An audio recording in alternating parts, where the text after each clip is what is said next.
PSC spiritual ప్రేక్షకులకు స్వాగతం.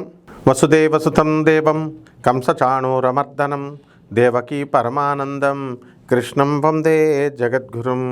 జగద్గురువైనటువంటి ఆ శ్రీకృష్ణ పరమాత్మల వారికి, ఆ తర్వాత జగదేక వీరుడైనటువంటి అర్జునుల వారి పాదపద్మాలకు నమస్కారం చేస్తూ ఈ వారం రాశిఫలాలు పరిశీలిద్దాం.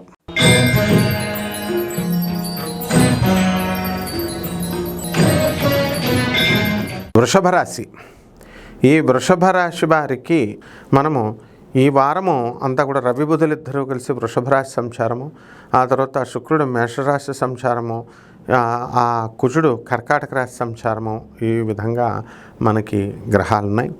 కాబట్టి ఈ యొక్క వృషభ రాశి వారందరికీ కూడా శని మరి మీనంలో ఉండడం వల్ల వృత్తి వ్యాపార ఉద్యోగ విషయాల్లో ఏ విధమైనటువంటి డోకా లేదు. ఆదాయాలు బాగా పెరుగుతాయి, ఖర్చులు కూడా స్వల్పంగా ఖర్చులు ఉంటాయి. అనేకమైనటువంటి శుభకార్యాలకి వీటికి మీరు వెళ్ళడం అనేటటువంటిది జరుగుతుంది.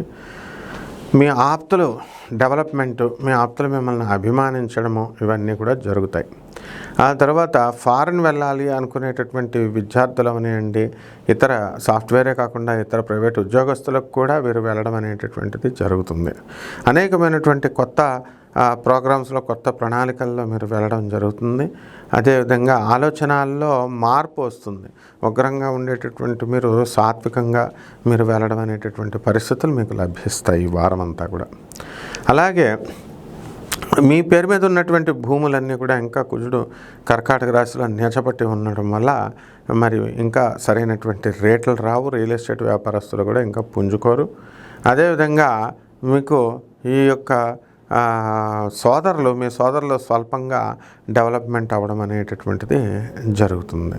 కాబట్టి ఈ రకంగా ఈ యొక్క వృషభ రాశి వారంతా కూడా అనేకమైనటువంటి కార్యక్రమాలు చేస్తూ ఉంటారు. అయితే అర్ధాష్టమ కేతుగ్రహ ప్రభావం వలన మీరంతా కూడా దేవుడి కార్యక్రమాలకు వెళ్ళి, దేవుళ్ళకి మీరు మొక్కులు తీర్చుకోవడానికి వెళ్ళి స్కూటర్ల పైన పడిపోవడము, ఇలా దెబ్బలు తగలడము, వాహనాల ప్రమాదాలు జరగడానికి అవకాశాలు ఉన్నాయి. కాబట్టి వీలున్నంత వరకు కూడా ప్రయాణాలు చేయకుండా జాగ్రత్త పడాల్సినటువంటి అవసరం ఉంది. ముఖ్యంగా దైవ కార్యక్రమాలకు వెళ్ళినప్పుడే ఇలా జరుగుతుంది.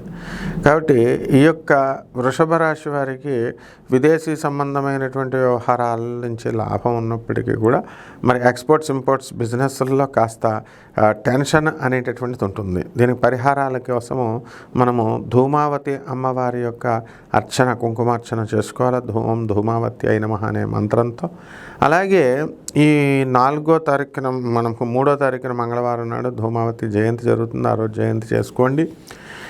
అదేవిధంగా రావి చెట్టు చుట్టూ 108 ప్రదక్షిణాలు మనకి ఈ మంగళవారం నాడు, శనివారం నాడు చేసుకోండి.